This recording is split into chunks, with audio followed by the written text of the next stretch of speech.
Yeah, I first got on the international map with my book, The Art of Macking. I did a book, I wrote it in 1999. It came out in 2000.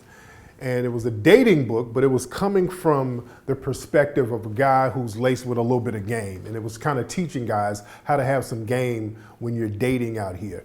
And what was interesting about that book at the time, 1999, most of the books that were out were like Men Are From Mars, Women Are From Venus. It was these real corny books telling men to be real emotional and you gotta feel, and it's a whole bunch of really goofy stuff that was out at the time.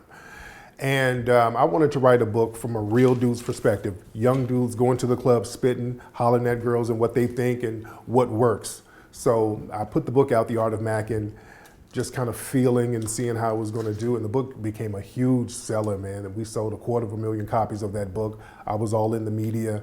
All of the major book publishers started to hit me up, like, how in the hell did you sell all of these books like this? And then I got several different book deals. I got my next book deal with Simon & Schuster, and we did a book called Player Be Played for women. They wanted me to do another Macking book. I said, no, I want to do something for women. I wanted the book to be called The Game for Women. They were like, oh, it's too street. We got to make it, more commercial. So they came up with the title, Player Be Played. So we put that book out, and that did great. My next book was called The Mac Within, or follow-up to The Art of Macking, another big seller. So, my books were doing good, and I was doing a lot of stuff on MTV, VH1, doing stuff with the Conan O'Brien show, The Tonight Show. And for a while, they were trying to give me a television show, doing relationship advice because it was so unconventional. This guy giving relationship advice mixed with a little street edge. That was a new thing. But that created what would be called the pickup artist movement. A lot of these white boys started getting stuff from my books and they created their little thing with it. So that became a movement. So I was a part of that whole scene. So where do you trace how you got game? Where do you trace how your skills in terms of this Macking? Take me back to when you first started to develop as a young man. Where did your game come from? Well, living out here in LA, I came out in LA as a young teen, and I started hanging around all the hustlers and all the street cats. And also I was homeless too when I came out, so I would have to stay in the library during the day and just kind of sleep in there a little bit. And at night I would hang out with all the street cats, soaking up game from them. But I would have to be in the library, just to keep out of the elements. And I would read all these books. I would read random books about everything, psychology, history. So I would mix all of that stuff in with what I was learning from these street cats, and I just put it together and it made sense. Okay, and where did you come from before you arrived to LA? Yeah, I was living in Birmingham, Alabama. I was born in Detroit, left Detroit around 4 or 5 years old, lived down in Alabama. There was this, in the 70s, there was a reverse migration with a lot of black people. They were leaving the North and going back down to the South, starting in the 70s, because it was getting kind of rough in the North, just fresh out of the riots, a lot of economic deprivation going on up in the North. So a lot of people were moving back down to the South with their families. So that's what they did with me, because there was a lot of drugs going on in Detroit and they didn't want me to get caught up. So I went down to Alabama, lived there.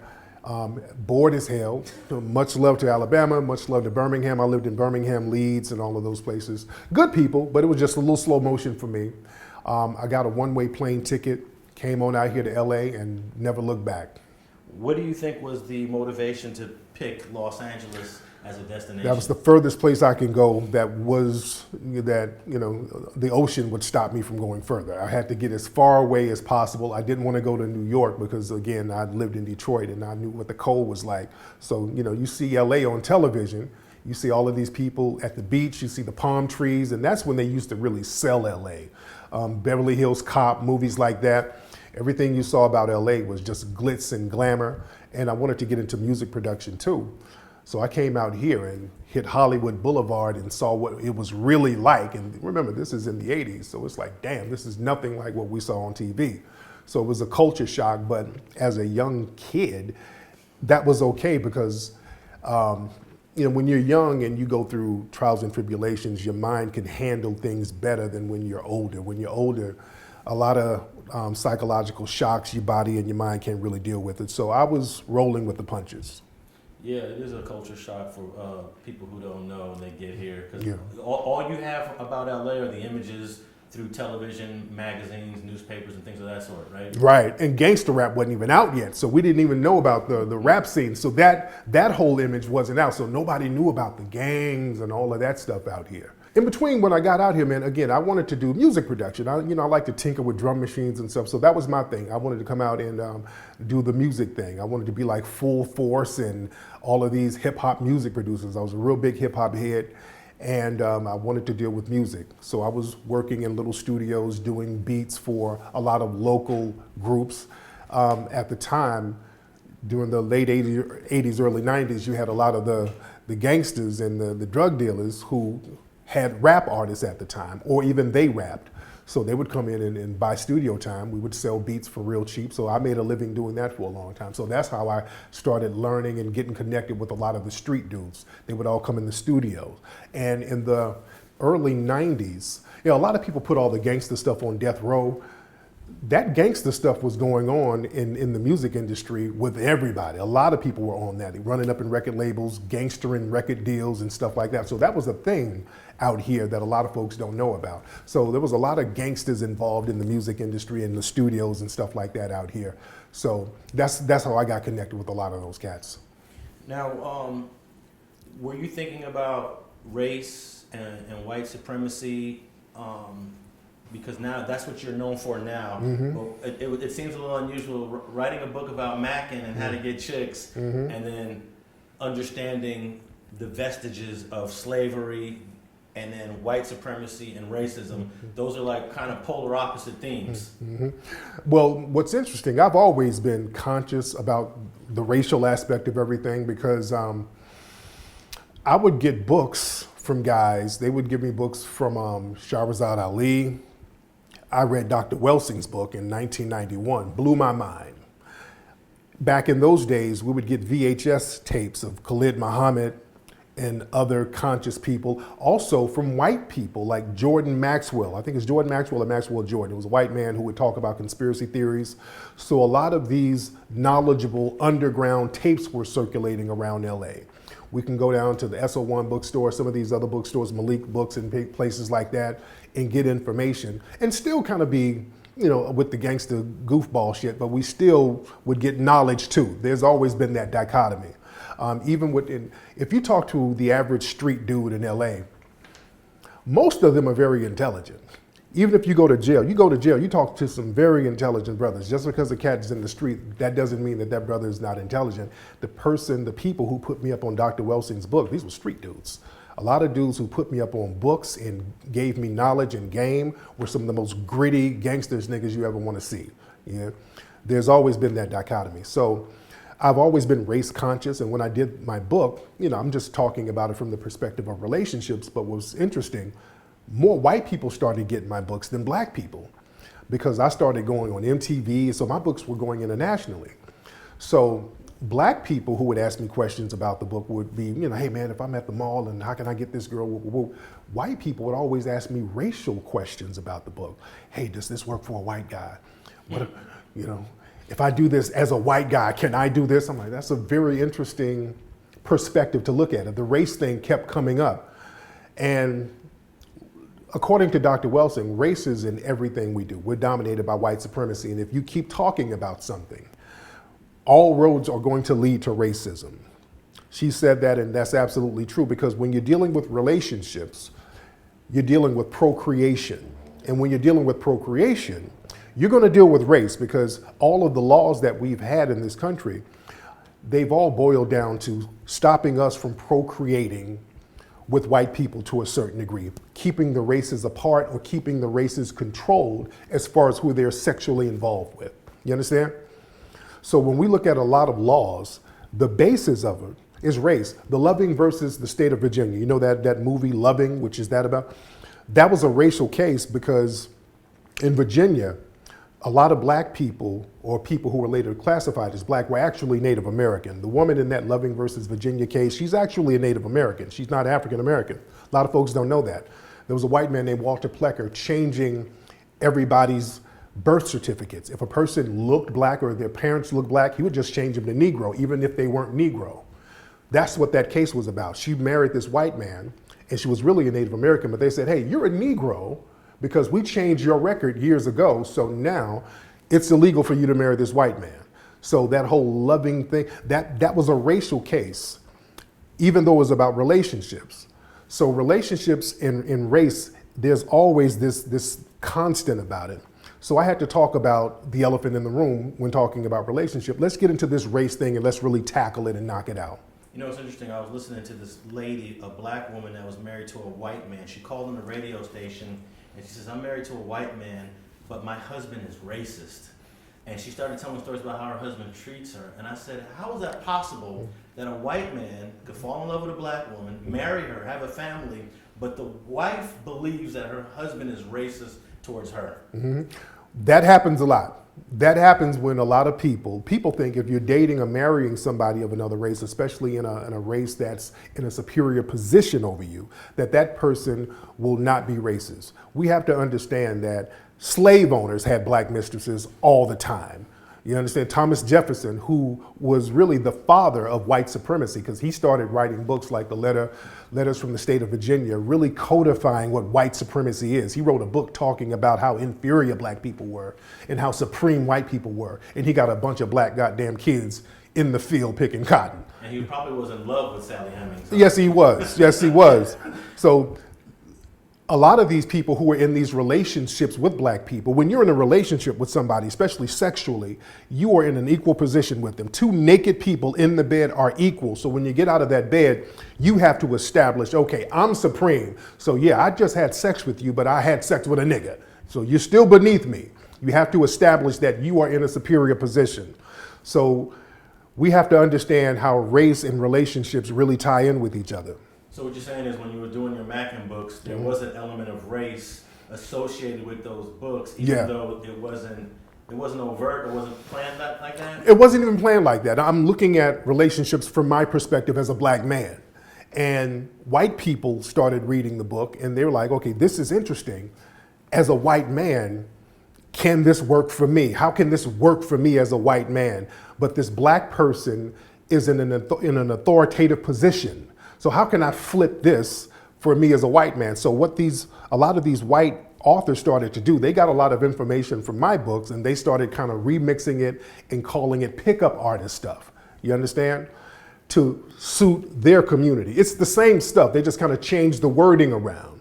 So I would do shows or go to meetings with different TV studios and I would give them an idea because they would call me up and they say, hey Tariq, you have any ideas? Because we would like to do a show with you. I said, let's do an idea. Let's do a show where I'm coaching these women. I get a bunch of women and who's trying to date men and I give them advice. Oh, that's a great idea. And then a week later, that same show that I pitched them, they go find a white dude who would do the same exact thing and put that on the air. So that type of thing kept going on and on and on. And they would talk to me about doing these television shows about relationships, but they would either take the idea or try to give it to somebody else or try to make me a sidekick with another white male. So I'll say, wait, what's going on with this? And understanding race more, when it comes to black people, we're never supposed to be an authority on something that's constructive. You know what I'm saying?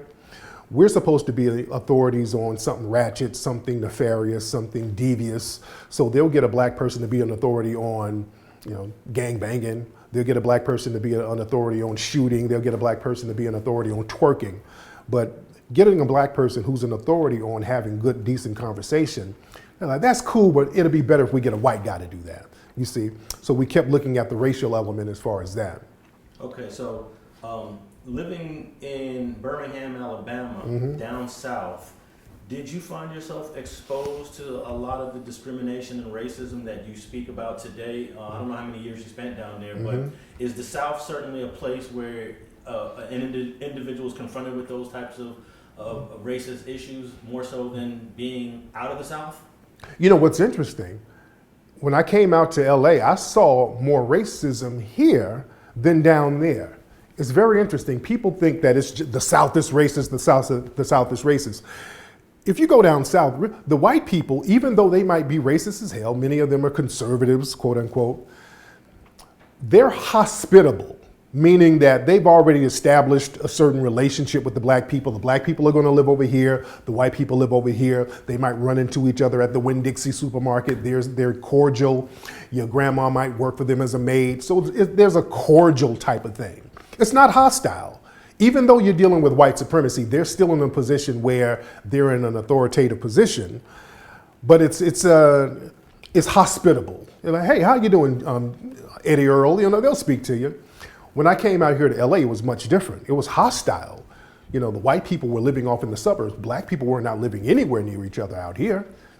I went to places like Thousand Oaks, extremely racist out there. They were very hostile to me out there. This was in the 80s and 90s. The police out here were brutal towards black folks. It wasn't like that in Birmingham. You understand what I'm saying? It was like that in the 60s, but by the time the 70s and 80s popped off, they weren't like that. I came out here and saw the police beating the shit out of brothers and sisters out here. So I'm like, what's going on out here in LA?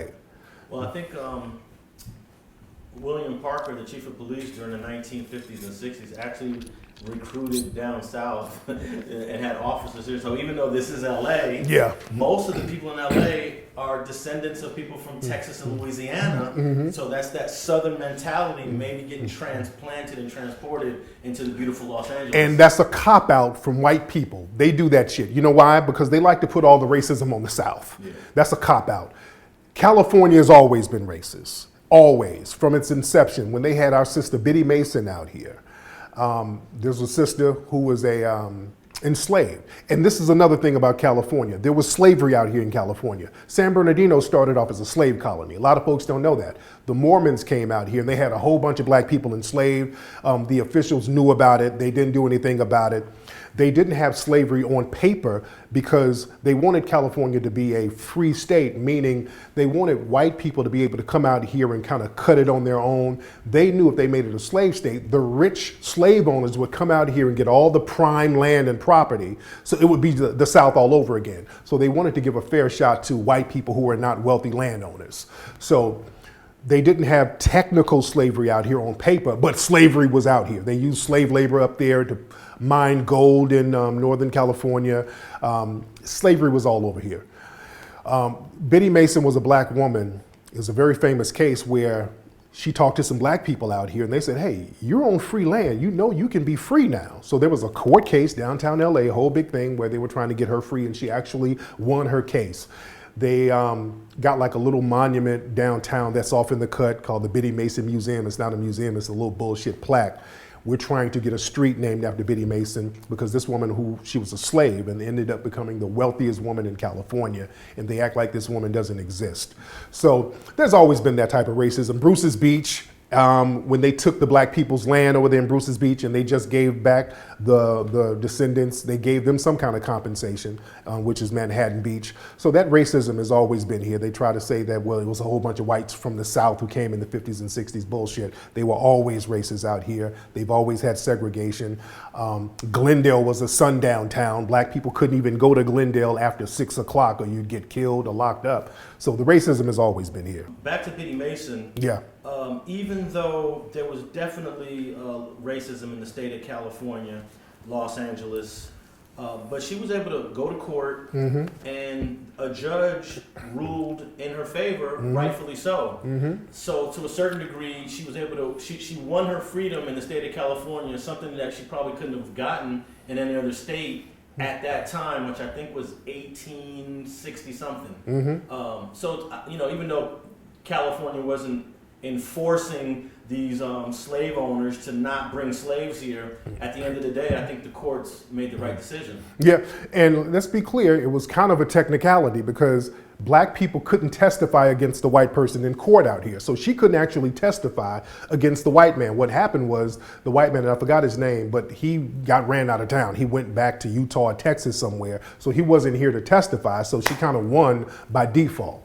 Yeah, and I think the slave owner was warned, hey man, they're gonna come they're gonna take your slave, and he tried to leave. Yeah. And I think some sheriffs said, hey, you can't leave yet, man. There's a court case. Yeah, I love Biddy Mason's story. I think it's amazing. Yeah, I was actually trying to collaborate with a couple people to write a script about her whole life. That would be wonderful. You know, wonderful. They gave her a little bullshit ass park downtown LA. Yeah. She owned all the property on Main Yes, Street. she did. And our downtown LA is sitting on her land. You know, so yeah, they downplay that, man. That's amazing. A person who was a slave and now you own all of this stuff. I mean, she was the wealthiest woman in California at one point. Yeah, I think you might be able to argue she might have been one of the wealthiest women in the country. She predates Madam C.J. Walker. Yes, indeed. She comes like 20, 30 years later. You know, there's another sister who's in New York who predated Madam C.J. Walker, Hannah Elias. Or Hannah Elias, there's different ways to pronounce it. But she was like a working woman of the night who was finessing white men. And she made millions of dollars finessing white men. And they were trying to sue her. They were like, this bitch is doing voodoo on something. They tried to, find a way to sue her, but she didn't do a crime. She just spitting at these white dudes and, they're breaking their bank accounts, giving their money to this woman. She was the woman who helped get black people to Harlem. Harlem was white at one point. She was one of the people who got with some black real estate developers and started buying up the buildings in Harlem and putting black folks in, and then white people bounced, and that's how Harlem became, a black enclave. And that's another story that's not talked about. Hannah Elias. Oh, okay. Yeah, I think Madam CJ, she came out with 19 Teens. Yeah. And she was a well-known entrepreneur. And the media was starting to make, we had newspapers in heavy circulation, and there was more media. But in Biddy Mason's day, I think Biddy died in 1890. Around 1890, she died. There's not a lot of coverage of what was going on in the country in 1890. But yeah. Speaking of Madam C.J. Walker, she created the concept of direct marketing. What Avon does and Mary Kay and all of that started with her. Direct marketing, where you have different groups of people, you sell to them and then they sell to somebody, that multi-level marketing, that started with her. Nobody was doing that before Madam C.J. Walker with her products. Nobody. And they were doing it because of segregation. Because, you couldn't really go out, to certain places. So you had to create networks where you're safe and you knew the people and they knew the people, because you just couldn't be walking around all willy-nilly. So that inadvertently created direct marketing, which is what we see today. White people said, hey, this woman made all that money doing direct marketing. Let's do that too. Yeah. Back to the racism in LA. When black people left the South during the 30s and 40s, they thought they were leaving racism to come to a better place. But what do you think it was like when a black person in the 1930s that's like, man, I'm getting out of Louisiana. I'm tired of these people. I'm tired of these white folks. I'm going to LA. And they get here and they find out like, wow. You find the same thing. It's the same shit, Go your ass over to Central Avenue. And the great thing about us, man, our family, they moved somewhere and make it pop off. Central Avenue was popping. They said, you guys can only be in Central Avenue. They made Central Avenue the spot in LA. Everybody, white celebrities were going down to Central Avenue. There's pictures of Marilyn Monroe at some of the black clubs down there. And what happens when we get too successful at something, they find a way to sabotage it. The 110 freeway, which runs right parallel to it, that's one of the things that destroyed Central Avenue. Whenever you put a freeway or a train station somewhere near a business community, inadvertently that's going to destroy it. They did that down in Miami. They had a very prosperous area in Miami. They did that too. In Detroit, Hastings Avenue was a prosperous place. They did that. They're doing it now on Crenshaw. I was just on Crenshaw just a few minutes ago. The black businesses there are just disappearing. They're building the train over there, right down Crenshaw. So that thwarted a lot of the progress, which is by design, because now when a lot of the black business owners move out, the white people are going to come in and swoop and get that land for cheap, and then they're going to revitalize it later. Because I tried to buy several properties on Crenshaw, right over there in the Leimert Park area, and they gave us all types of runaround. There were some black people who tried to put in a bid for the Crenshaw Mall. They put in more money, and then some Russian oligarchs came in under them with less money and got the property, you see? Yeah, they're really doing a number on South Los Angeles. They are, man. They are. Man, I'm telling you, we went in some of these places with cash in hand. Like, how much is it? That's the price. We don't even have to go to a bank.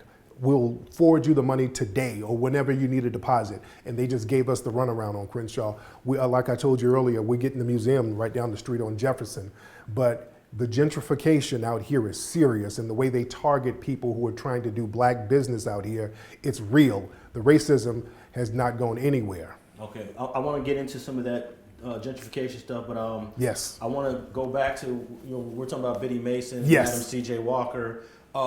When you started learning about these people, did this inspire you to say, "Hey, I want to do a documentary. I'm done with the relationship stuff. I want to move to some more historical stuff that talks about our people"? Is that kind of what inspired it? You know, when I started doing the Hidden Colors series, 2010, that's when I started doing it. I started doing it because I saw what was happening in the media and I saw what was happening in the community. And I said, look, with Obama was still in office, and I try to have some type of forethought of what might happen in the future. It came to my realization, I said, well, we got a black president, but there's going to be a backlash. There's going to be a major backlash when this guy gets out of office. Also in the media at the time, 2010, the stuff you saw in the movies, The Help, The Blind Side, The Butler, it was a bunch of Precious. It was these movies, we were getting inundated with images of us just derogatory, looking negative, being subservient, being slaves and mammies. I said, psychologically, that damages a people. So I said, somebody needs to do a film talking about the positive attributes of black people. And many people in the community was like, somebody needs to do it, somebody needs to do it. And then we get into the habit of saying somebody needs to do something. The somebody is us. Yeah. We need to do the shit. So I said, look, I've worked in television. I know how to, hire film crews. I've been around backstage and behind the scenes seeing how things work. I said, let me try this. Let me try to do a movie talking about black history. Let me get a bunch of scholars that I like, people that I've learned from over the years, because I would, again, even doing my relationship books, and I was inspired by Shahrazad Ali. She's one of my idols, and I was reading her books back in the early 90s. And she did relationship books too, but she always did it from a conscious perspective. So I got her, I got Dr. Welsing, and so many other people that I respected and loved. We all got in the movie, we did Hidden Colors 1. Now, no other movie had been done like Hidden Colors before, nothing, where you're talking about black history, but you're going after white supremacy and calling it by name. See, some people talk about black history, but they don't never really put it in the context of white supremacy. We went through some trials and tribulations, we had some segregation. So you're talking about someone like Professor Gates out of Harvard? Oh, yeah, Skip.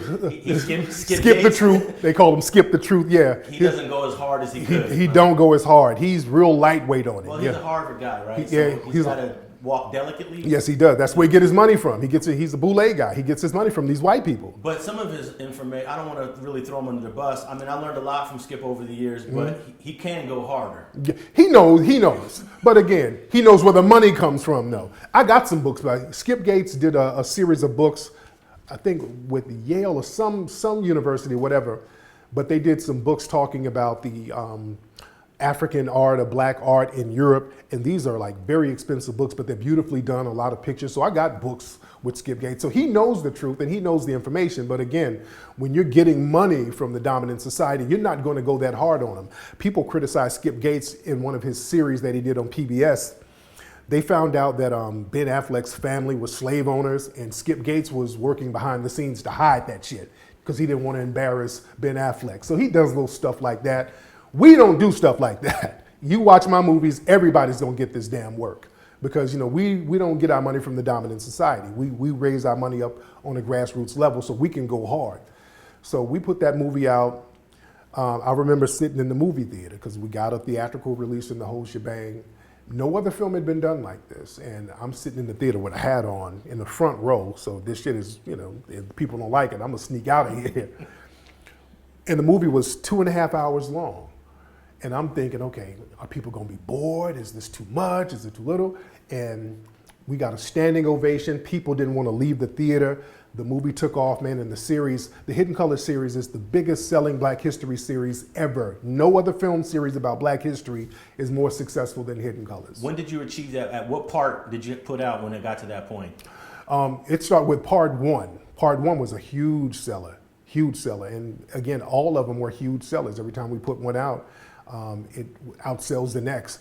For some reason, Hidden Colors 4, I do not know why, but that one, for some reason, that sold more than all of them. I don't know what it is about Hidden Colors 4, but the numbers, we looked at certain numbers from certain film websites. And that movie, Hidden Colors 4, I think it came out in maybe 2018, something like that. I don't know why that film outsold so many of them. I don't know why. But my latest movie, Buck Breaking, that was a huge seller too. And that exposed some of the sexual racism, exploitation that comes from the dominant society historically. Now, the latest movie you just mentioned, are you still doing movies and distributing them on DVDs? Mm-hmm. We do them on DVDs, streaming, and we always have a theatrical release. Buck Breaking, we didn't do a theatrical release because of the COVID, because we couldn't get the theaters at the time. But usually we do a theatrical run, and then we put them on DVD and streaming. Okay. Well, back to the Hidden Colors. I mean, you've managed to interview some of the most prominent experts on Black and African history. Mm-hmm. One of my favorites is Claude Anderson. Yes, indeed. Speak on him for a moment. Yeah, Claude Anderson, and Claude said he was, Dr. Anderson said he was pretty much retired, because he'd been trying to give out this information for years, and he's like, black folks ain't trying to listen. So like, nah, we got to get that brother out of retirement. We put him in Hidden Colors 2. People loved him. They fell in love with that brother, and he's been back on the scene ever since, man. So we are proud to introduce these great scholars to a whole new generation of people. Dr. Welsing had basically retired to a certain degree. We introduced her to a whole new generation of people. So now they get to see these wonderful people that we grew up on and learned from. Now, Dr. Anderson said something really interesting in part 2. He said, stop lying to black people to vote. Mm-hmm. Vote for what? Mm-hmm. Ain't no one going to do anything for black votes in politics. Politics is controlled by money. Mm-hmm. It's very controversial to tell people don't vote because it's a waste of time. And I rarely vote because I think it is a waste of time. Yeah. But I don't tell people not to vote. Mm-hmm. He took it, he went hard. Yeah. He said, you're wasting your time. What's your position on that? I share the same position as Dr. Anderson. He's spitting some good game. Don't vote unless we're getting something for it. We're told to vote just for the sake of voting. We're told to vote for symbolic reasons. Vote because your grandma fought in Selma. That's a bullshit reason to vote. Your grandma didn't fight just to vote for the sake of voting. They wanted something for the vote. And with black people, we're told that we have to vote to help everybody else except ourselves. We got to vote to help immigration. We got to vote to help LGBT. We got to vote to help Obamacare for everybody. That's a slave mentality where we have to sacrifice things for ourselves so that everybody can benefit. That's slavery. That's exactly what slavery was. We had to work on the plantation so that everybody else can eat. Damn that. If we're going to vote, we got to get something for our vote. That's why the reparations movement is so heavy right now. We're letting the politicians know we want tangibles. We want reparations specifically for foundational black Americans if you want us to continue to vote.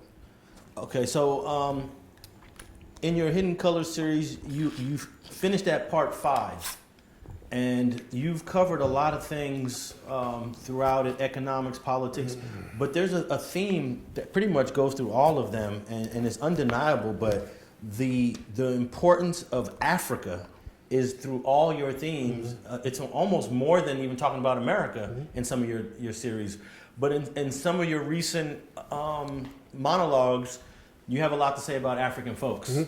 No, we talk about the importance of black people, including black people in Africa, the importance of black people.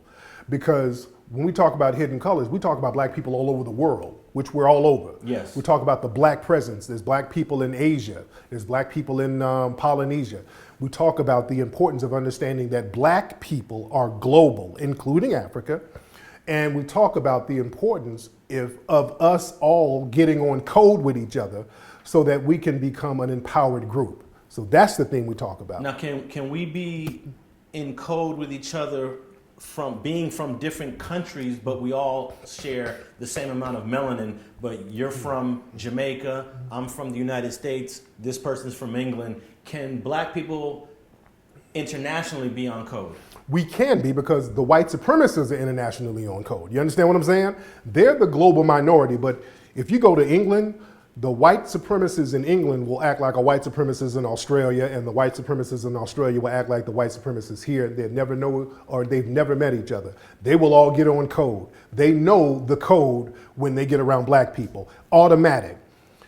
We, black folks around the world, we don't get on code with each other like that. You get some black folks from Nigeria or black people from Jamaica, they'll get over here and they'll get on code with the white people against us in many cases. And that's the problem that we have.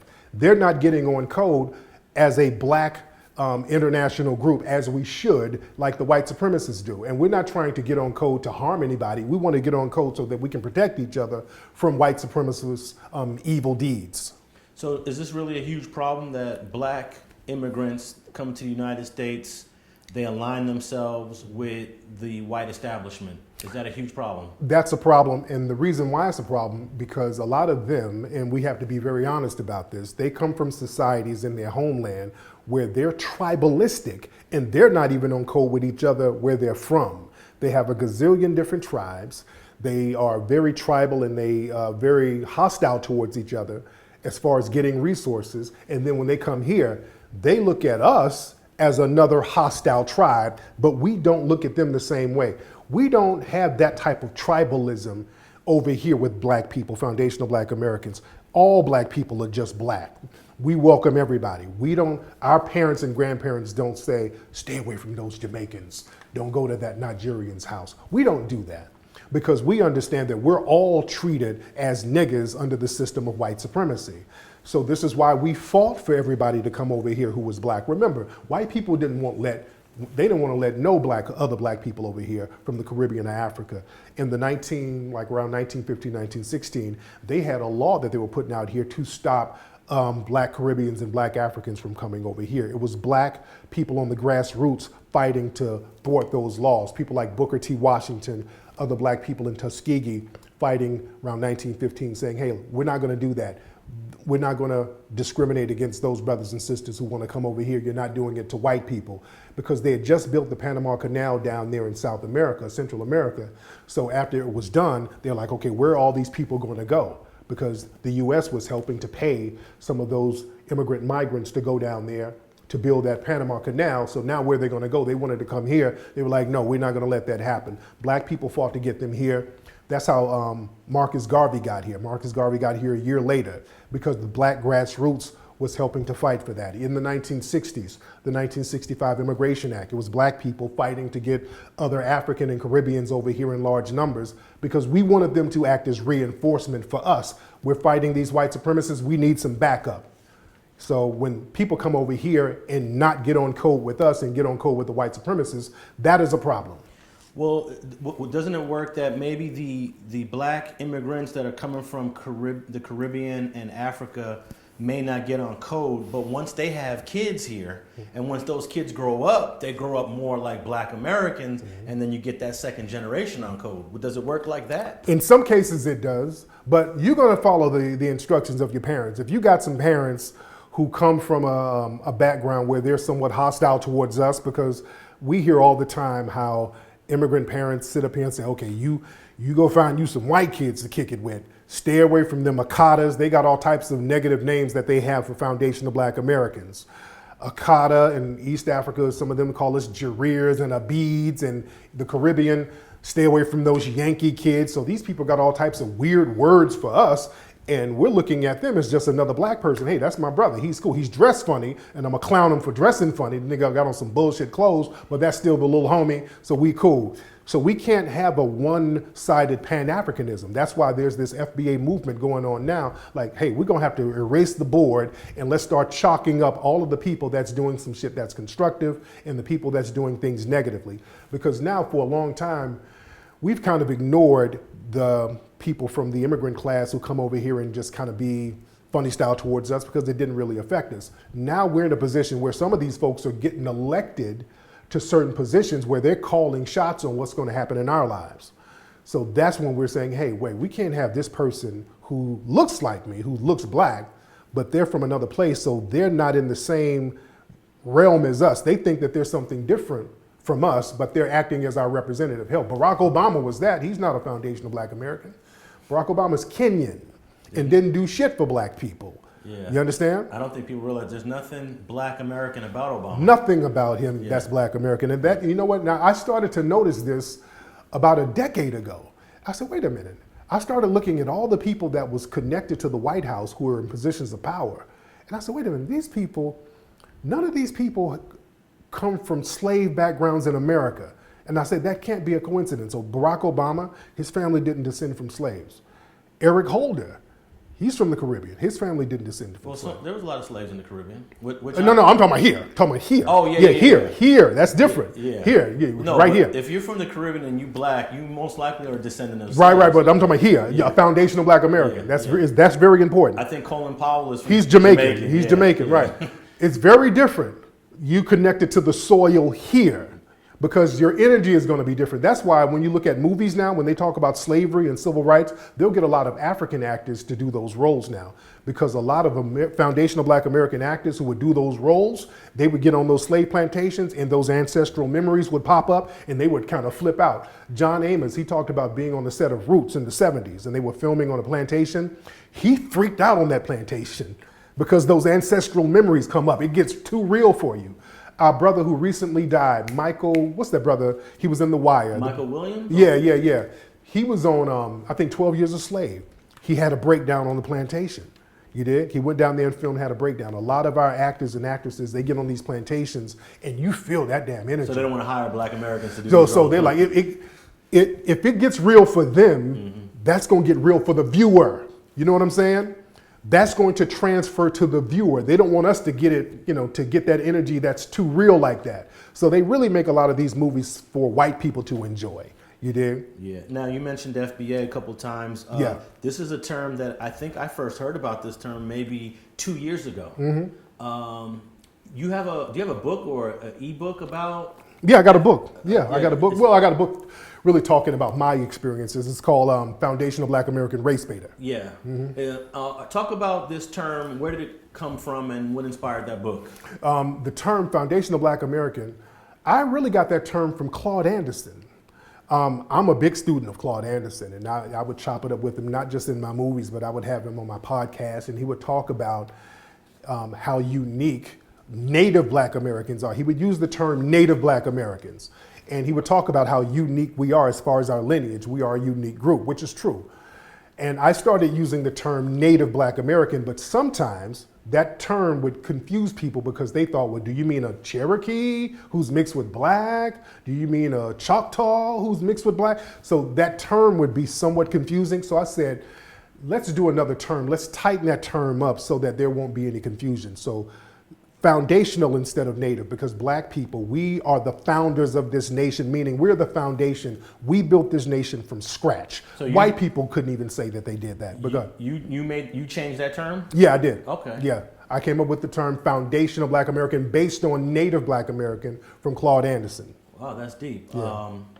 It's been taken off. I go on Clubhouse and there's these really interesting debates between foundational Black Americans and Black immigrants from Africa and the Caribbean, and it gets a little nasty sometimes. It does get nasty, yeah. And it's sometimes a little offensive. Me being that I have roots. My roots are in the Caribbean, but my roots also go to slavery. In fact, I could trace my roots to the actual name of the slave that is a descendant on my dad's side, named Julian Alonso, who was a runaway slave from an island called Curacao.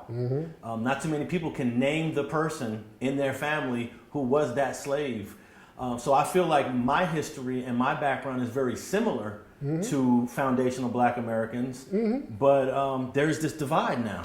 And I think maybe the divide, some people saying the divide is becoming more severe because of you. No, well, that's a cop-out because that's a projection. Let's be very clear. The divide has always come from the immigrant class. Always. We have been the only ones welcoming them in as brothers and sisters and saying, hey, you black like me, we all black. The minute many of people from the immigrant class, they do something constructive, they go out of their way to distance themselves from us. So if they go get a PhD, well, I'm a Nigerian American, man. I'm the first Nigerian American with a PhD. All right, I mean, good for you, brother. If they win a track meet or whatever, oh, they're the first Ghanaian American, they go out of their way. This woman who's the spokesperson at the White House, they made a big deal about, well, she's the first Haitian American. She's Haitian. She's a Haitian American. They go out of their way when it's constructive. When a motherfucker rob a liquor store and he's Haitian or he's black, if somebody rapes 18 women, Oh, he's Nigerian, but he's black. He's black. So whose fault is that, though? It's not. That's theirs and the white people too. That's theirs and the white people too. I would say it's white media. Yeah, and them. They do that shit too. Well, they do it when it's to affirm some success. Yeah. No, but you black when you want to dump your trash on us. You see what I'm saying? Yeah. I don't want nobody's fucking trash. Yeah. I don't want nobody's trash. If we're gonna be different when it's positive, be different when it's negative. Don't just be black when it's negative, and then we get the stigma for it. In New York right now, there's a lot of crimes against Asian people. The people just running up, hitting Asian people in the head in New York for no reason. We did the research. Many of these people are immigrants. These are not FBAs doing that. We look at the background of these people. We're seeing a lot of these people are not even FBA. But we get the stigma. So when the stop and frisk comes, I'm getting hemmed up because of what this motherfucker just did. We're saying enough is enough. If we're going to be all one group, let's be all one group. Since you're making it clear that we're different, we're going to be different all across the board. And we have a different, unique lineage, and that's okay. We celebrate everybody's unique lineage. They just had West Indian Day Parade out there in New York. Wonderful thing, celebrate that. Nobody has a problem when everybody else wants to celebrate their lineage. We have a lineage. We have a unique lineage here as Foundation of Black Americans. We want to celebrate and acknowledge that. That's not divisive. That's what everybody else is doing. So what is the solution? Because there's no way. There's not a problem for there to be a solution. See, that's not a problem. Us acknowledging our lineage is not a problem. You don't need a solution for a problem that doesn't exist. Everybody should just say, hey, look, we celebrate your uniqueness as a Foundation of Black American. The problem is when we do something constructive, instead of giving us credit for it, other people want to start getting credit for it, and that's the problem. Going into hip hop. Hip hop is a foundational Black American creation. It's a positive creation that has changed the world. Instead of saying, hey, it's foundational Black Americans who created this culture, the narrative, well, Jamaicans helped do it too. Puerto Ricans helped do it too. Now they're saying Italians helped create some goddamn hip hop. You know what I'm saying? So instead of just giving us the credit, everybody has to kind of pick off of it and kind of vulture credit for themselves instead of giving us the credit for it. That's the problem. Well, that's okay. I was gonna get to the hip hop thing. Yeah. I think the hip hop, the history of hip hop conversations is very important because hip hop is not just rapping. No, it's not. Africa Bambaataa broke down the elements, and most of us who are hip hop heads follow those elements from breakdancing, graffiti writing, DJing, rapping as well. All from Foundational Black Americans, all of it. Well, all created by FBAs. There's no doubt Puerto Ricans were present in the present doesn't mean create. Present doesn't mean create. They were present. They were one or two at a couple of parties. They didn't create anything. Well, how do we define create? Create means you did something that nobody else was doing. Okay. When it comes to breakdancing, there were Puerto Ricans creating breakdancing moves that nobody else was doing. No, they were doing moves that some of the old breakdancers were doing. Crazy Legs and those dudes admitted they were doing old dance moves that the FBA dancers were doing. Puerto Ricans didn't start breaking until the late 70s, early 80s. But those were new moves. Head spins, windmills. Crazy Legs invented the windmill. No, there's videos of people doing certain things that look like windmills. He probably did a variation of something that was already going on. I've seen videos from the 1930s and 40s of black people doing something that looks just like the windmill. There's stuff where black people are doing the moonwalk. There's all types of footwork movements. There's people like Lil Buck, who was a dancer in the 1940s and 50s, doing floor work, and he inspired A1 B-Boy Sosa, Trixie, some of these people who were the early B-boys in the early 70s. Black people were already doing these moves. They were getting a lot of the moves from James Brown and other people. We've been doing moves that look like breakdancing, and that's where they got it from. So, Puerto Ricans did not create any of that because you would see something like that in Puerto Rico. Where would they get it from if they didn't get it from us? Well, I think hip hop is completely an American thing, regardless of where you're from. It's a foundational Black American creation. Let's be very clear. Also, it was created in the Bronx. Who was living in the Bronx, New York at the time in this neighborhood? There's two groups living in the Bronx in this neighborhood at this time. Black, foundational Black Americans, and right next to them were Puerto Ricans. But the Puerto Ricans at the time in New York, many of them were on the same racist shit that we have a lot of people out here on. Puerto Ricans were not rocking with black people in large numbers like that. In fact, the Puerto Rican gangs, they were walking around with swastikas on their damn jackets. The Puerto Ricans were called Nazis by some of the cats out there because they were aligning themselves with that white supremacist ideology. They were not rocking with brothers. You listen to interviews with Grandmaster Caz, he even said, hey man, it was only 1 or 2 Puerto Ricans rocking with us. They were racist against us and they were playing the congas and they weren't really going to the parties like that. It was only 1 or 2. So we're not going to give credit to 1 or 2 folks who wandered off into a party and make it seem like that person was a creator. It's a 100% FBA creation. Okay, well, in terms of the racism from the Puerto Ricans, I think that's from a specific generation, because I have uncles and people before me that lived segregated in the Bronx. There were 3 main neighborhoods in the Bronx. On the other side of Webster Avenue was your blacks. On this side was Puerto Ricans, and then if you went to the west, it was Italians. And you didn't cross these streets. And if you crossed these streets, you got your ass kicked. And even though I'm dark, brothers knew I wasn't from Webster Avenue. I'm not from there. If I went over there, I got my ass beat. And if someone came on this side, they got their ass beat. But as we got older, as my generation got older, we erased that division. To a certain degree. To a certain degree. My father's generation grew up with those divisions. I witnessed it as a kid, but as coming up, I wanted to hang out with Tyrone. Tyrone's coming over to my house. We broke, I believe my generation kind of broke those lines in the mid 70s, going into the late 70s. But, so your position is that there were no Puerto Ricans that innovated anything in hip hop? No, they didn't create anything. Doing a move that you see a black person do, he's spinning right, and then you spin to the left and say, hey, I created the left spin. That ain't creating anything. You just did a variation of what that black person did. Give the black person credit. If I go to Cuba and I get some beans and rice and put some hot sauce on it, that's not my new creation. I just put some sauce on some shit that was already there. I'm not gonna take credit from the people. There's a brother, I can't think of his name, it's Foundational Black American. He wrote and performed 2 of the biggest reggae hits. One of the songs was I Can See Clearly Now. That was one of the first big international reggae songs. He's from here. He didn't go over to Jamaica and say, hey man, look at what I created. I created this, even though he had the biggest hit. He said, look, I came over here.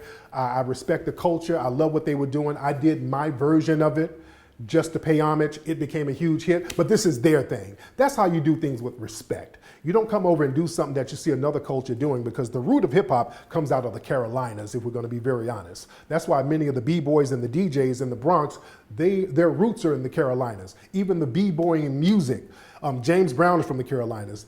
Some of the first rhymers, they got Pigmeat Markham. He made one of the first records in the 1960s that would be considered a rap record. He's rapping in 4-bar increments. He's from North Carolina. Grandmaster Caz, I think his family's from North Carolina. Melly Mel, I think his family's from North Carolina and South Carolina.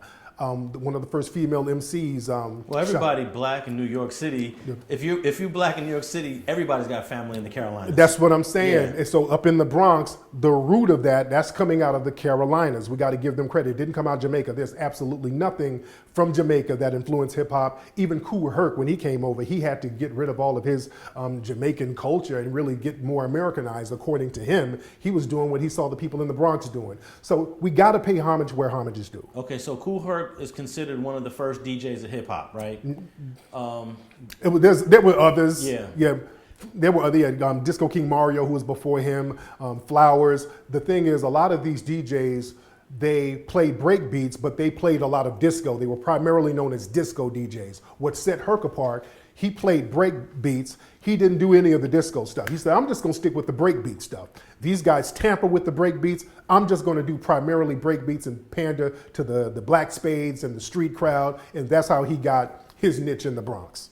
Okay, what about when it comes to graffiti writing? Because when I was a kid, you actually had, out of white people, when it came to hip hop, they did graffiti. They weren't b-boying.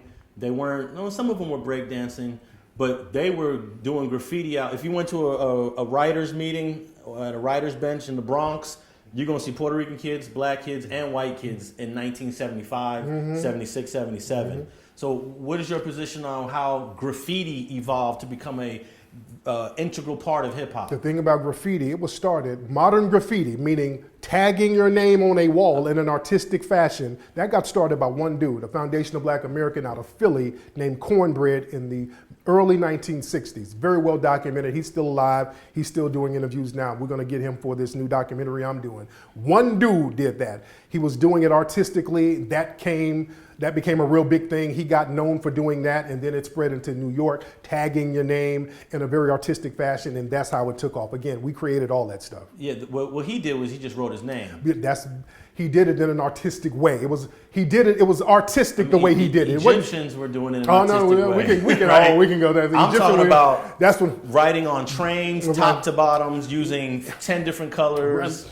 Cornbread was not doing that. But cornbread, just the art of it, turning it into an art form, he wasn't just right, it was an art form. People looked at that as an art form, and when you did it on the train, that was a form of art. You're tagging your name as a form of art. Now, how elaborate it is and the style, that's something else. You understand? But would you say people innovated graffiti as it went through the years? We're going to give credit to that dude, the man who did it, the man who started it, doing it in an artistic fashion. That was the foundational Black American who did it, and everybody else picked up on that. They saw the shine that he would get, and they said, okay, let's do what he's doing, and let's put our own spin on it. So he created it. You got to give him credit for that. Okay, so you're not going to give credit to no Puerto Ricans? Okay, because you didn't create it. Show me, create something. I'll give people credit for creating. Do something that we didn't do. I'll give you credit for it. If you look at the two biggest breakdancing groups in New York at the time, Rocksteady, New York City Breakers, New York City Breakers, and Rocksteady. That was in the 80s. Came much later. Yeah, but these guys were doing their thing in the late 70s too. Like 79. They really got started in the 80s. That's when they really took off in the 80s. And even they said, we were doing the old moves of the guys before us. They said that. And by that time, the first generation, those moves, they were telling Crazy Legs, and he did an interview saying, hey man, the black dudes were telling me, hey man, why are you doing those old moves? They're played out now. So they just picked up on what the brothers were already doing. Give the brothers their credit. It's not that hard to give foundational Black Americans. I want to give brothers credit, but yes. I want to give, I personally am going to give the Puerto Ricans credit too, especially when it comes to breakdancing. I give them credit. If you created some, I give you credit. They didn't create breakdancing, they didn't create rapping, they didn't create DJing, they didn't create graffiti. They expanded and just did what we were doing and kind of put their own spin on it. And that's not creating. Being there is not creating. See, Fat Joe was going around talking about, yeah, we created, hip hop was created by Latins and blacks 50-50. That's disrespectful. That's extremely disrespectful because that's a complete lie. Ain't no 50-50. Some Puerto Rican being in the Bronx in the 70s ain't 50-50. That's very dismissive, and that's a form of colonization too. That's a colonizer mentality when you do that. So we have to call that type of stuff out. Well, yeah, I did hear him say that, but in terms of context, hip hop, again, we just think about rapping, and definitely blacks have dominated rap part of hip hop. But I think when we talk about hip hop in totality, when I talk about hip hop, I'm talking about the breakdancers. I'm talking about the New York City Breakers and the Rocksteady crew. I mean, they did some great things in the 80s. They did great things in it, and people, let's keep it above. People don't even break dance no more. We got so many new dances now that foundational Black Americans create. We create new dances every week. So we don't even break dance no more. They do them in competitions here and there. In fact, they're gonna have break dancing in the Olympics in a couple of years, and that's why there's this big move for everybody to claim hip hop, because now hip hop is going to be extremely commercialized. There's going to be a lot of endorsement deals coming from the corporate sector. So people are trying to get in now saying, hey, yeah, we created this too. So when the endorsements come, don't forget about us. So it's a money grab that's about to happen right now. Well, I see that your position is about creating, and I don't know who created what. Really. I do. Okay, who's the first rapper? Oh man, well, we were That's rapping. A tough one. Okay, I'm talking about hip hop rapping. Oh, okay. Hip hop rapping. Who do you give that credit to? Well, that's Coke La Rock. The first person to rhyme at a b-boy party, that's Coke La Rock. Coke La Rock's family's from North Carolina. They've always credited Coke La Rock as the first official rapper to rap at a party. And what they did was something very nefarious. In many books, they would put down that Coke La Rock was Caribbean or he was an immigrant, which he's not. There's a book called Can't Stop, Won't Stop, calling him Caribbean. But when he did interviews, he was like, no, I'm not Caribbean. My family's from North Carolina. So lies like that are very deliberate to take away the history from us. I believe David Chang wrote that book, an Asian guy wrote that book. Yeah, he wrote that book, yeah. So you're saying that's completely incorrect? Completely incorrect. And Coke La Rock has done interviews like, no, I'm not Caribbean. Okay. My family's from North Carolina. So yeah, he's the first technical rapper at a party, at a b-boy party. And again, a lot of the rappers from the 70s, they'll tell you, we were listening to Pig Meat Markham, the song Here Comes the Judge, They were rapping on that song. There's absolutely no different from what Pygmy was doing on that record to what a rapper's doing now. You can actually mix his song in with rap songs now and it'll blend in perfectly. Well, I would say that the first rap group to make a record that was not a group that was put together by an outsider had a Puerto Rican in it. The Fearless Four. The Fearless Four was a real group. They put themselves together. The Sugar Hill Gang was not a real group. They were slapped together. No, well, you had the Funky Four plus one more. They had a record right out after the Sugar Hill Gang. You know what I'm saying? So did the Fearless Four had Rockin' It and another song right after Sugar Hill Gang. I don't know who came first, but for Tito, one of the lead rappers in the group, to be Puerto Rican, you have to say, I don't know, you can't say he created, but he was one of the first guys on wax. No, in 1979. When did that record come out? 79 or 80? 1980. Okay. Fearless Four, 1980. Okay, yeah. Sugar Hill Gang's 1979. Right. You had a bunch of records in the 70s that in 1979 that came out way before that. Again, Funky Four plus one more, that came out in 79. Hell, Curtis Blow, Christmas Rapping was 79. You had a whole bunch of records coming out in 1979 right after Rapper's Delight. You had Fatback with the song King Tim III, which was actually before Rapper's Delight. So there was already groups rapping in the 70s on wax. Yeah. So. Well, also, Fat Joe is probably off because I think Fat Joe maybe made that 50-50 statement out of emotion. But Puerto Ricans are a small group. You know, the island only has 3 million people, where FBA's is for 40 million. Yeah. So it's not going to compare numerically. Yeah. But because it was in the Bronx and that's where a lot of Puerto Ricans were living, you know, I think they did play a role. You're using the word create. I don't know what the right word is. I'm saying that they just happened to be there. They didn't create anything, nor did they innovate anything, and nor did they really influence the culture, if we're going to be very honest, and that's okay. That's okay. The black people created scratching and everything. We created all of the innovations. Just because a Puerto Rican was there, you can't point to a Puerto Rican dude and say, hey, this dude did something that everybody else followed. You know what I'm saying? And that's okay. Now, the Puerto Ricans were the first students of hip hop. Okay. That's okay. That's a great distinction. Just tell the truth. You're the first students of hip hop. Well, when it comes to breakdancing, wasn't no one teaching Puerto Ricans how to dance? Oh, they would, man. I mean, they were doing old. Was that okay? No, that's okay. Yeah. They were doing old moves that brothers were doing in the early 70s. Again, the stuff that they were doing, we can show you stuff going back to the 1940s. You're right about those old clips, but also we don't know who was watching these old 1940s clips of people doing the moonwalk and breakdancing. Man, look, you talk to some of the early B-boys, they would tell you. A1 B-boy Sosa, he did an interview. He was one of the first B-boys at Hertz parties. He said, I was watching the Nicholas Brothers, Peg Leg Bates. These people would be on variety shows doing these moves. So they admit what they were seeing. They tell you what they were looking at and getting these moves from. Now, I heard you say you're going to do a documentary on this, the history of hip hop. Yes. How do you plan on approaching that, being that, New York really kind of covets the history of hip hop, and you being an outsider going there to tell this? It's going to be an incredible story. Yes, what's your approach to that? Well, the thing is, we have to understand because, there's been this thing where if you ain't from New York, you can't really tell it and all that. But hell, the problem is too many people from the Bronx have been lying, all right? So liars come from New York too. And even some of the pioneers, they bicker with each other about who did what. So there's a lot of lies going on. So I'm getting a lot of those brothers and sisters who we know were there, some of the unsung heroes, because a lot of the people who were actually there in the early 70s, they got this thing where they never really interviewed them. When we talk about hip hop and see documentaries about hip hop, they'll say, well, Kool Herc started a party in 1973, and then in 1979, Rapper's Delight came out and hip hop just blew up.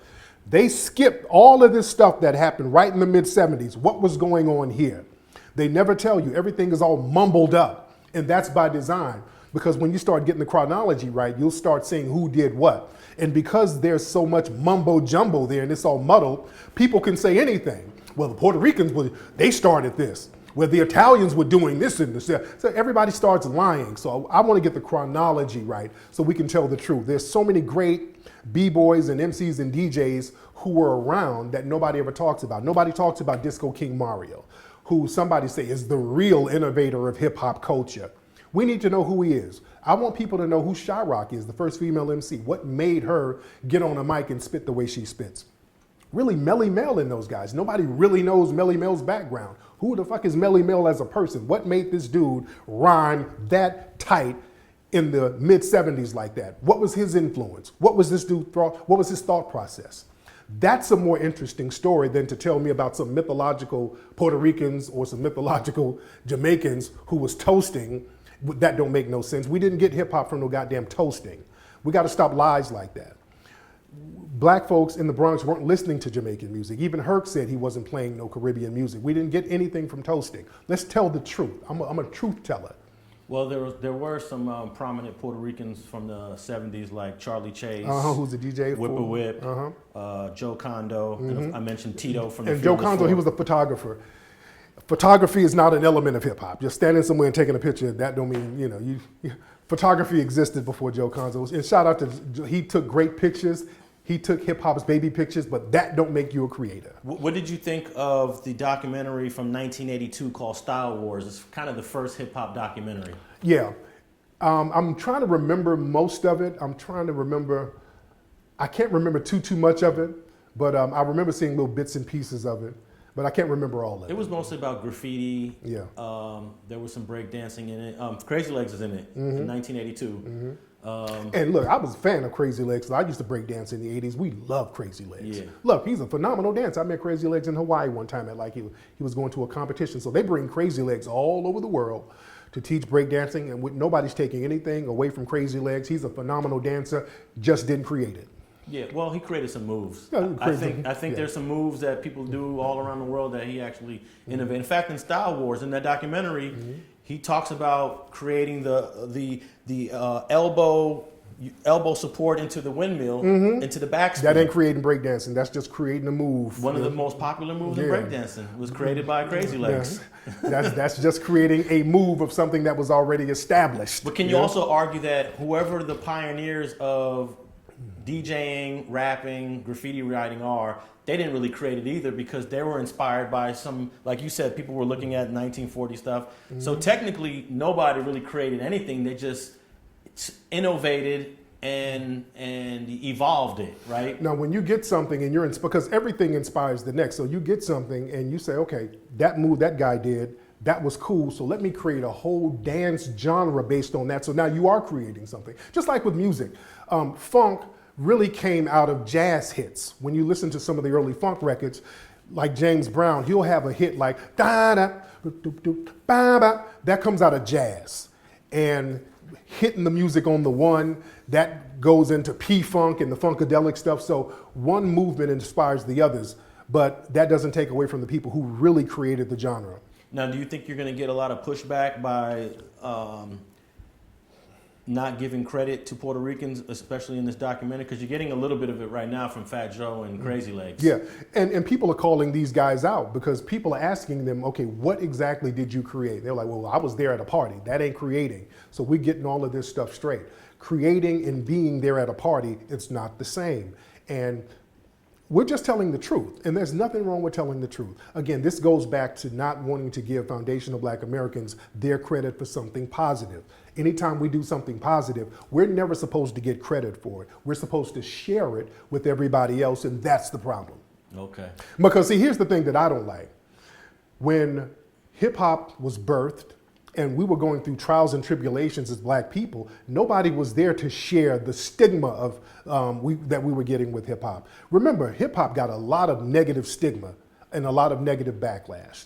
When Black people were standing up in New York, having those b-boy parties, stealing electricity, some Black people went to jail for doing that shit. When Black people were having these parties at the parks, those were illegal parties. Some of them got away with it. Some Black people actually went to jail. When Black people were getting all of that equipment during the blackout, that helped create hip hop culture. Sometimes technology and technological advances help push a culture. Black people went through a lot of shit to make hip hop what it is, even going into the 80s when Black record labels would all get investigated by the FBI. Sugar Hill Records they were under indictment for a long time because they were clicked in with the mafia people loaning them money. Easy and those guys being investigated by the feds, Death Row being investigated by the feds, you did Jay Prince being investigated by the feds. See, we have to take all of the bumps and bruises, but everybody else wants to share the glory. No, if you ain't in them damn indictments and in them RICO cases, sit your ass down. You didn't create shit. Okay. Beat Street, 1984 movie. Good movie. Hip hop movie. Who was stealing the electricity in that movie? Ramon and his family. They were the ones stealing the electricity in the tenements. You remember that? I remember that. That's the Puerto Rican family. But that's a movie, and then he got shocked, and then they had everybody say Rainbow. You know, it's all theatrics. All right. But it was black people doing the electric stealing back in the 70s, who was really getting, putting themselves in danger. Well, I look forward to your movie. When you did your Haiti movie, you actually raised a lot of money through online, right? Through Indie. How do you plan on doing your hip hop movie? Probably the same way. But mostly with the movie with Haiti, the 1804, I think we raised like $250,000. But most of that money I put it in. That was out of my own pocket. We put way over $1 million in that movie, 1804. That was my most expensive movie because we were going back and forth to Haiti. Then we went to the UK. We're interviewing people over there. That was a very expensive movie. We did these real big epic battle scenes, and a lot of folks don't know those costumes because these were authentic costumes. That cost a lot of money. But that was one of my favorite movies because we had a real good time shooting that film. Were you surprised that you raised that much money online? Because when I saw the numbers going on, I was like, wow, they're really donating to Tariq. Yeah. And we raised $1 million online for the museum. We raised over $1 million for the Hidden History Museum that we're going to have out early next year. Okay. I wanted to get to a couple more other topics. I wanted to talk a little bit about politics with you because it's a theme that comes up in your Hidden Colors. I know Dr. Claude Anderson talks a little bit about it, and Dr. Umar Johnson. But our current climate right now has went through a shift. You mentioned this is post-Obama. There's been a backlash, and it probably most likely started when Trump got into office. Yeah. And what was that? I don't know what that was. That might have just been the building moving. Okay. Trump got into office. It seemed like our country took a turn for the worst if you're thinking like us. It took a turn for the worst if you're thinking like a Trumper. It was just good old boys network. So what happened when we went from Obama to Trump? Well, let's be clear. With Obama basically was a person who pretty much protected systematic white supremacy. See, this is the trick bag. We only talk about racism in this country when they can dump it on a right winger. And yeah, Trump, racist, all of that shit, of course. But we're not going to negate the fact that the same racists exist right under Obama. Many of these racist militia groups, like the Oath Keepers, right now there's a document came out about a group called the Oath Keepers, the white supremacist group. If you remember, they tried to come out to South Central LA about 2016, something like that, to go protest in front of Maxine Waters' spot down there, right off, where's the spot? It's off Crenshaw and something, I forgot. And the brothers ran them up off the block. And I've always told people, those Oath Keepers, those guys work with the police. They work with cops. And a document came out this week showing a list of all of these Oath Keeper members, and damn near half of them work for the police, active duty police. They're politicians, card-carrying white supremacists. Here's the thing, and they're saying, well, yeah, a lot of them are right-wingers.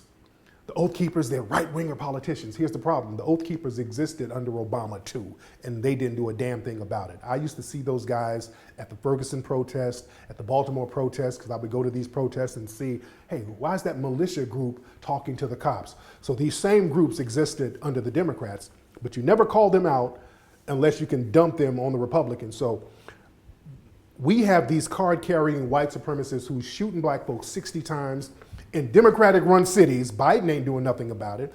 See, they try to tell us about these Trumpers and these right-wingers to get us to vote for them. Hey, look at how racist Trump is. Look at these white supremacist groups. Now vote for the Democrats because we're less racist than them. No, we're not gonna play that game. You guys enable each other's racism. When they do something to us, you don't do anything to punish them. We're getting shot in Democratic-run cities and you're not doing anything about it. Breonna Taylor got shot in a Democratic city. Philando Castile got shot in a Democratic city. They didn't do anything about these people. So we're not going to play the who's the more racist game. Give us tangibles so that we can handle these races on our own, so that we can have an administrative economic base so that we can start prosecuting these people. Breonna Taylor killed in a Democratic city, but in a state that is run by Republicans, a black attorney general Republican. Who's a coon? Daniel Cameron, what's his name? Yep, Daniel the Coon Cameron. I feel like it was because of Daniel Cameron. He didn't represent the case to the grand jury so that they come to a truthful conclusion. And now we got the feds finally are prosecuting the cops involved in it. Why couldn't Kentucky prosecute those cops? Well, the thing is, the prosecution they're doing is such a weak thing. It's not even directly related to the sister's death. I think one of the people, they did some janky shit with the paperwork and they're indicting them on that. So it's a smokescreen. They're giving the impression that they're doing something. It's going to be another slap on the wrist. And again, what they do, they'll put a black man in office and let him be the fall guy and say, hey, it's this Negro who's really behind things. If a black person really went against the norm, they would get him up out of there. There's a sister that they put in office in the East Coast to kind of curb the police doing all of the nefarious things that they're doing. All the cops started resigning and they had to get that sister out of office. They just fired her just for no reason. So any black person who's really going into these positions to really change things, they'll try to get them up out of there. So we got to understand when we got a black face who's just a mascot for white supremacy. So you don't feel confident that the feds are really going to prosecute these cops for lying on the They're going to give them slaps on the wrist, but not the ones who actually shot and killed her. They're not doing anything to them. Okay. Yeah. Now, I don't know what part it was in your Hidden Colors series, but one of the doctors said, Obama hasn't done anything for black folks at all, period. Mm-hmm. And I guess that's going back to your point about it doesn't matter Democrat or Republican. Mm-hmm. What's your position on Biden? Because would you look at Biden as the lesser of two evils, or it doesn't even matter? Oh, no. Biden is worse. Biden is worse because, see, with Biden enables other groups to practice their anti-black racism against us. See, with Trump, with him, you just have to worry about some of these white supremacist groups. You got to worry about one group.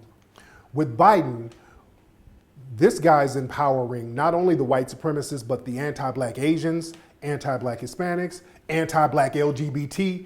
They're elevating these people over us who are hostile towards us, and they get to practice racism against us.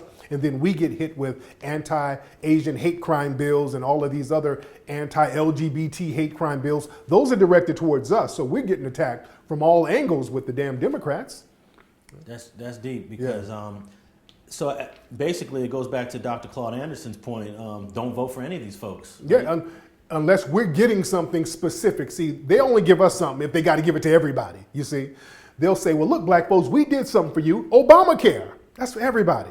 Like, look, black folks, we had a minority set-aside program. Come on, minority is everybody. Everybody's a minority.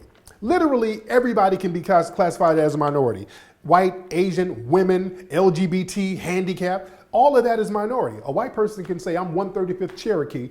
That's a minority. Everybody's a minority, so that doesn't mean anything. So we've stopped falling for all of these code words. That's why we're saying foundational black American. We want stuff done for foundational black Americans. We're getting away from African American because that's too much of a trick bag too. You say African American, that means a lot of immigrants. Elon Musk goes around saying that he's African American. People think it's a joke, but technically he's African American. He's from South Africa. He's from South Africa. So yeah, these little trick bag words they throw out here, we're saying, no, we're going to define ourselves. We're foundational black Americans. And that's why so many people have a problem with that term, because now nobody can remix it. You can't have other groups come in and lump themselves in with that, because that's a very distinct lineage designation. Does your lineage actually have to be to a slave? Because there are black Americans that you trace their roots back and it doesn't go to a slave. Don Cheadle. Yeah. I think Don Cheadle, he's black American, but he doesn't have any slave roots. Right. Do you have to have slave roots to be an FBA? As long as we said if you can trace your lineage back to the 1870 census, most likely you are a foundational black American, somebody who was already here establishing the country, whether you were a slave or a freedman, either or, because you were still building the country as a person who was not particularly on a plantation. You were still a foundational black American building this country. So we have a very unique lineage, and there's nothing wrong with us acknowledging that. Now, during the election, Ice Cube came out with a contract with Black America, and because he couldn't holler at Biden, he hollered at Trump, and he took a lot of backlash for it. What was your whole view on that? Which was nothing was wrong with that. Absolutely nothing. You're going to talk to the people who's in power. We're in a system where we're in a racial prison system, and just like Neely Fuller said, you got to go to the prison warden to get certain things that you need. So there's nothing wrong with him talking to Trump, because Biden is no different than Trump. Don't let nobody fool you. Biden is the same thing as Trump. Okay. I wanted to talk about black-brown relations, specifically in Los Angeles. This is a topic that has been coming up for like the last 25 years, since the 90s. It kind of resurfaced. I think it resurfaced because of a video that Tyga did. Tyga did a video that people found offensive because it was highlighting a lot of Mexican or Latino stereotypes, and that kind of spearheaded this conversation. Did you see that video? I saw it. I thought he was just being silly, trying to be, kind of goofy, and I don't think he was being, mean-spirited with it. I thought that, he was trying to just kind of do a parody of Hispanic culture or Mexican culture, so to speak, and some people said, "Hey, man, that's kind of insensitive." And like a man, he's like, "You know what? All right, if that's insensitive, I won't even fuck with it. I'll take it down."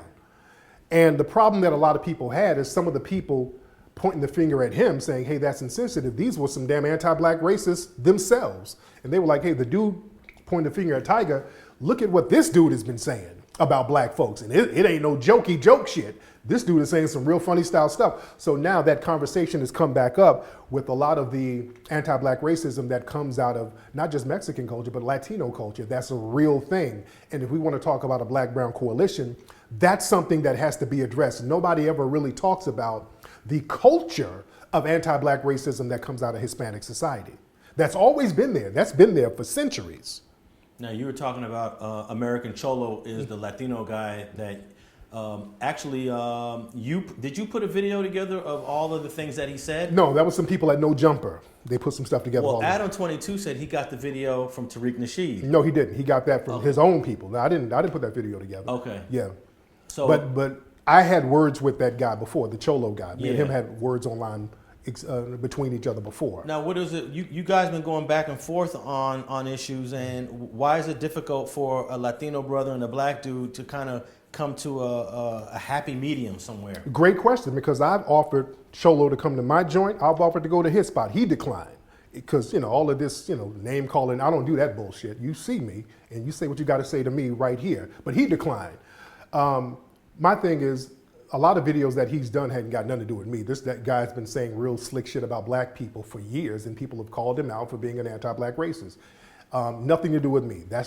He's talked about we shouldn't get reparations, just a whole bunch of weird shit. And unfortunately, man, that part of the culture is something that people don't want to address. Coming out of Latino culture, man, there's that meta la raza thing where you improve the race and black people are marginalized within that culture. And people come here with that same mentality and want to do it to us. And we don't do that. We don't have a racist coalition against Latinos. We are the ones who are welcoming and helping many Latinos get here. If you look at all the black organizations, NAACP, the Urban League, the Congressional Black Caucus, these are the main organizations that are helping Latinos get over here. The DACA program. The DACA program is the Dreamer program. The Dreamer is based off the speech by Dr. Martin Luther King.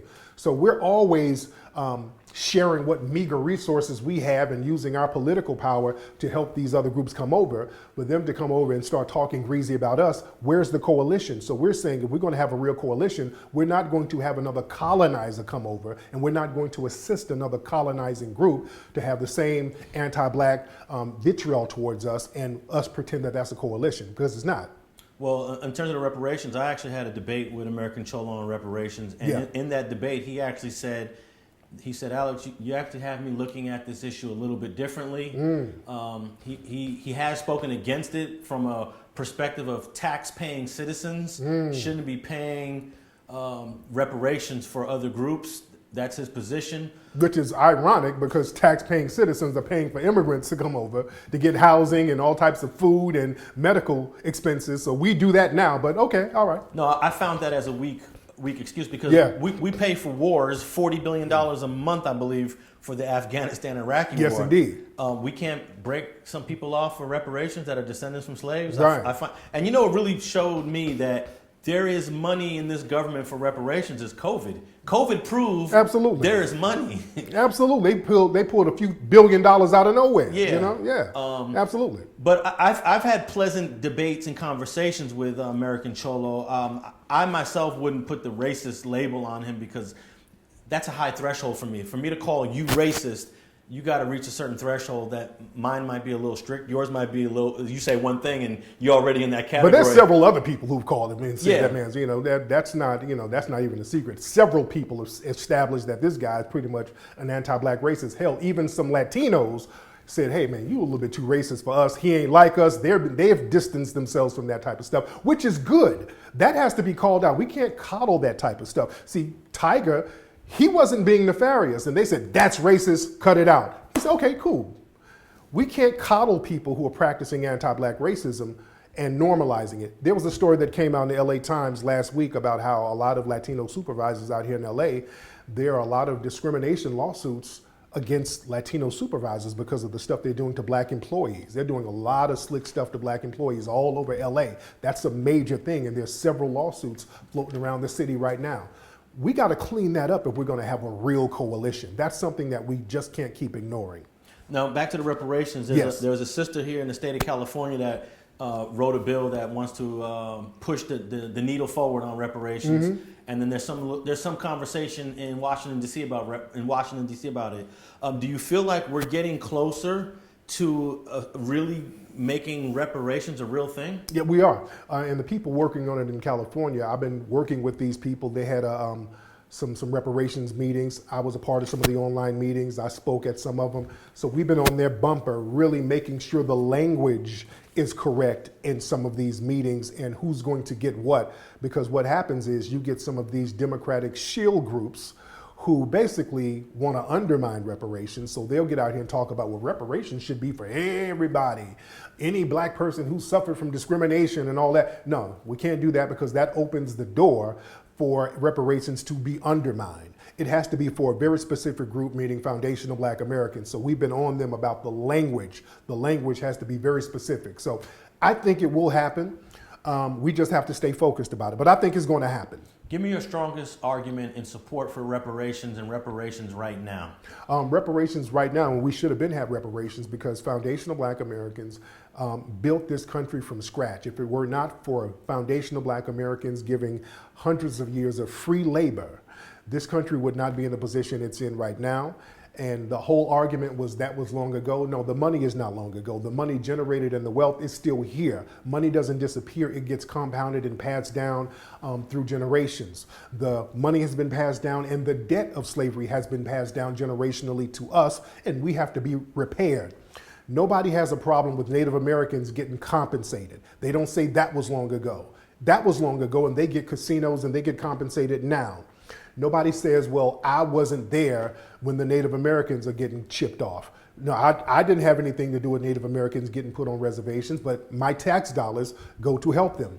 I didn't have anything to do with people being put in concentration camps in Nazi Germany. Some of my tax dollars go to that.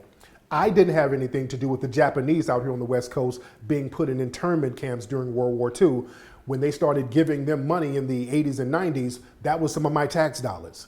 So 9/11, when those buildings went down in New York, some of our tax dollars went to the victims of that. I didn't fly no planes into nobody's building.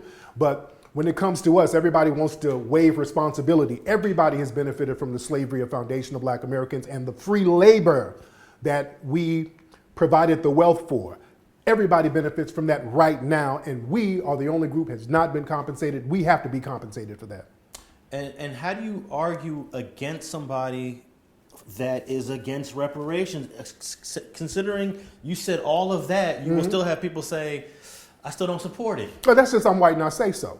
We call that I'm white and I say so. Listen, most of the country didn't support black people being free from slavery. They didn't support that. It was black people fighting for that. It was black people who were the Maroons, and I got a movie about the Maroons coming out. Black people fighting from the swamps, attacking plantations. They were destroying most of the plantations in Florida. They don't talk about that. There were black people fighting in the Civil War. If it weren't for the black troops fighting, they would not have won the Civil War. The South was winning at first. They don't tell you that. That's why most of those military schools are in the South. They were winning until the black people joined the Union. Then they started to defeat the South. During the Civil Rights Movement, white people didn't fight for our civil rights. White people were perfectly fine with us living on the other side of the tracks, drinking out of that water fountain over there. It was us stopping that bullshit. It was us moving the needle. They try to remix it now and say, well, white people were walking side by side. No, white people were perfectly fine with what was happening to us. Most white people did not want us to have civil rights. We said, no, we're going to get the civil rights and we're going to be treated like human beings. And then we made it happen. We're making it happen with reparations now. I don't give a damn what a white supremacist want or don't want. That person wants me somewhere butt naked, hanging in a tree somewhere. Damn what he want. I want us to get equal and just and equitable treatment, and we're going to get that. Well, you know, I could sit here and talk to you for a whole nother hour. I want to wrap this interview up with this final question because Yes. I think it ties into reparations and slavery. Is what is the legacy of our brother Nat Turner, who led probably the largest slave revolt? I think it was around 1840, 25 years before the emancipation.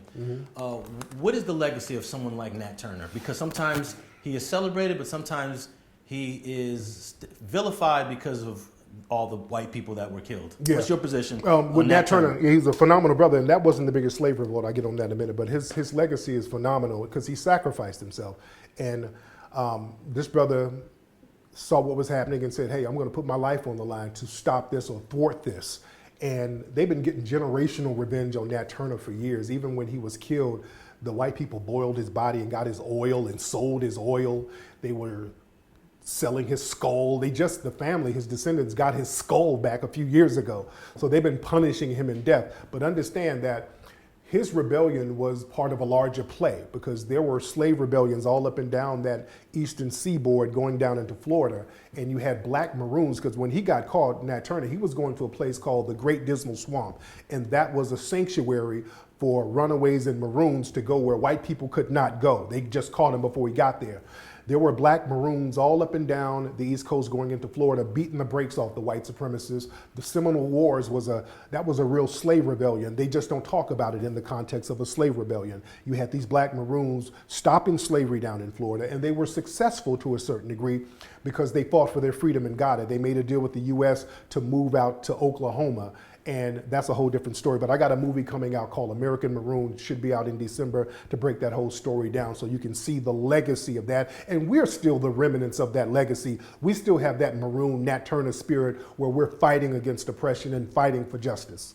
Now, in the Nat Turner rebellion, I think about 50 white people were killed. You said there was someone that did a larger revolt? Oh, yeah. The black Seminoles down in Florida, man, they were killing U.S. troops by the thousands and killing white people down there in Florida and burning down the plantation. Yeah, I'm aware of that. Yeah. But, I look at, even though Nat Turner had a couple of followers, it was a very small group. It was. The Seminoles were a tribe. Yeah. But they don't tell you it was the black Seminoles who were really the military arm doing the most work. And when they got them to Oklahoma, that's how, the only reason they got the Seminole Wars to stop was to free the black people who were about to be captured and send them out to Oklahoma. They had to get them out of Florida in order to stop that war. Black people were beating the brakes off these folks, man. Yeah, I love the Seminole history. I've always wanted to do a documentary on them because they fought multiple governments, the Spanish government, the British, and the United States. You know, I don't think there's any other group of Native Americans that fought 3 different governments. Yeah. And then they went into hiding for a long time. Yeah. I think National Geographic said, where were the Seminoles, like 1980, and they had been in the marshes, I guess, for 100 years or something like that? Yeah, they're living in the swamps. Yeah.